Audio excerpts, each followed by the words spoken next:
আমার বন্ধুগণ, আমার ভাইয়েরা, আবুল আহাবের দুই পুত্র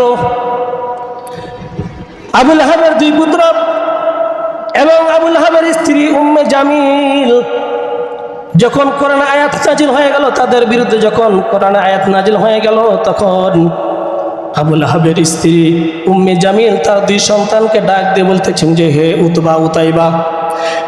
উতবা উতাইবা, তোমরা এদিকে আসো।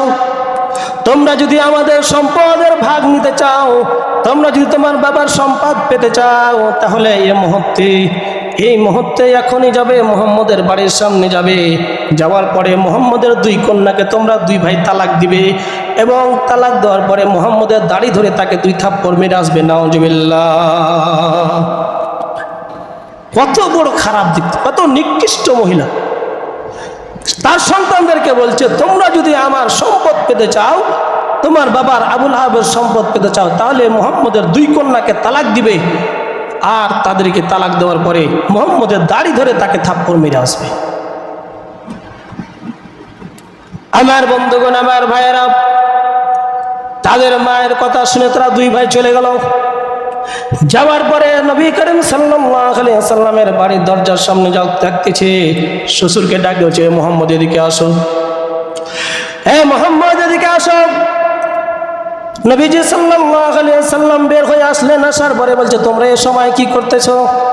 বলছে, এইদিকে আসো। সঙ্গে সঙ্গে তার দুই মেয়েকে তালাক দিয়ে দিলেন। এরপরে দাড়ি ধরে থাপ্পড় মারলেন। আল্লাহ রাব্বুল আলামিন আসমান থেকে সবকিছু দেখতেছেন।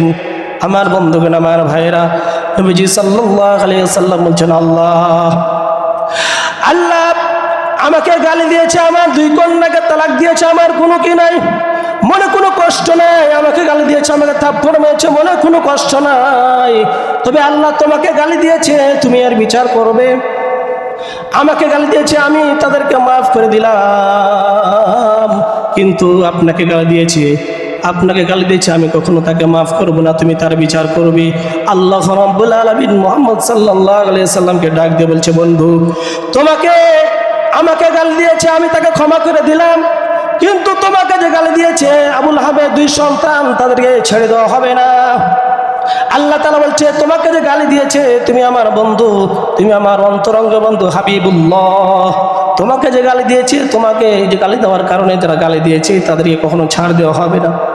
আমার বন্ধুগণ, আমার ভাইরা, এই আবুল আহাবের দুই সন্তান ব্যবসার জন্য চলে গেল সিরিয়ার দিকে। সিরিয়াতে ব্যবসার যখন চলে গেল, যাওয়ার পরে ব্যবসা করে টাকা নিয়ে, পয়সা নিয়ে ফিরে আসতেছে। ব্যবসা করে যখন টাকা নিয়ে ফিরে আসতেছে, ফিরে আসার পথে রাত্রি হয়ে গেছে। রাত্রি যখন হয়ে গেছে, যারা নবীকে গালি দেন, যারা নবীকে কটূক্তি করেন, ভালো করে খেয়াল করে শুনবেন। আগে দুনিয়াতে আপনি যে হোক না কেন, দুনিয়ার ভিতরে আপনি যে হন না কেন, যত পাহাড়ের লোক হন না কেন, আপনাকে জুতা পিটা করবে জনগণ। আপনি যদি নবীকে গালি দেন, আপনার ভাইরা, বাংলাদেশের চাক্ষুষ প্রমাণ একজন ছিল, টেকলা মুরাদ ছিল না, নবীকে গালি দিয়েছিল, আল্লাহকে গালি দিয়েছিল, এই জন্য প্রধানমন্ত্রীও তাকে জুতা পিটা করেছে। যারা বলেন ঠিক কি না? এই জন্য যারাই নবীকে গালি দিবে, তাদেরকে দুনিয়াতে আল্লাহ রাব্বুল আলামিন শাস্তি দিবে। ওই যে আবুল আহাবের দুই সন্তান উতাইবা সিরিয়াতে ব্যবসা করার জন্য গেছিলেন। ব্যবসা করে যখন ফিরে আসতেছেন, আসার পরে যখন এক এলাকা আসার পরে রাত্রি হয়ে গেছে, এখন তারা রাত্রি যাপন করবে। কিন্তু উতবা ডাক দিয়ে বলছে যে, উতাইবা, মুহাম্মদ তো কোনোদিন মিথ্যা কথা বলে নাই, যাই হোক আমাদের শ্বশুর ছিল, কিন্তু কোনোদিন মিথ্যা কথা বলে নাই, আমরা তাদের সঙ্গে বেয়াদবি করা এটা ভালো হয় নাই। মুহাম্মদ তো আমাদের জন্য বদদোয়া করেছে, অবশ্যই বদদোয়া কবুল হয়ে গেছে, সুতরাং আমাদের বাঁচার কোনো কি নাই, কায়দা নাই।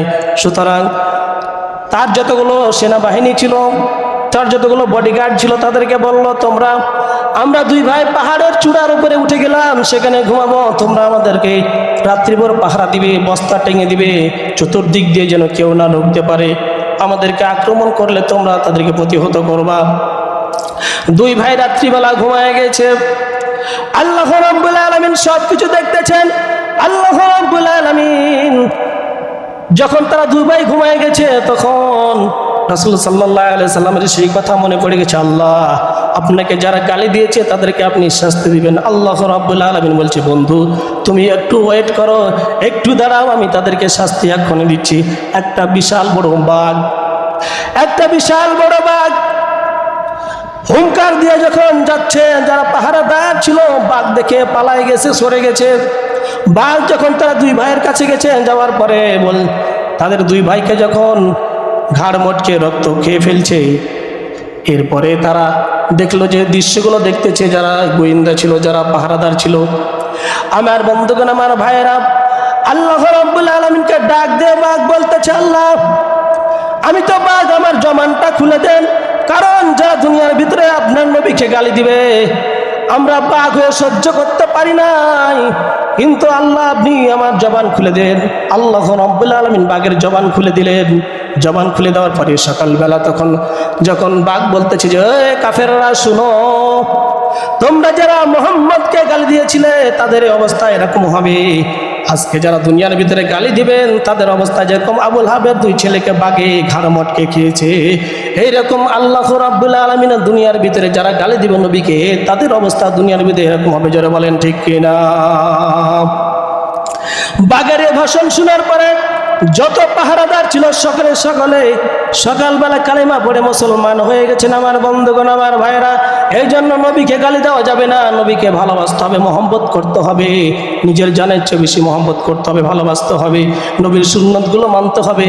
নবী আজকে এই মুহূর্তে আমাদের জন্য ইয়া উম্মতি বলে কবরের মধ্যে কান্না করতেছে, কিন্তু আমরা সেই নবীর উম্মত হয়ে আমরা কি করলাম? আজকে আমরা উম্মত হয়ে নামাজ আদায় করতে পারি না, আমরা উম্মত হয়ে না নবীর সুন্নাত আদায়গুলো করতে পারি না, আমরা নবীর উম্মত হয়ে আজকে নবীর উম্মত হয়ে আমরা সুদ ছাড়তে পারি না, ঘুষ ছাড়তে পারি না, জেনা ছাড়তে পারি না, হারাম কাজ ছাড়তে পারি না, অন্যায় কাজ ছাড়তে পারি না।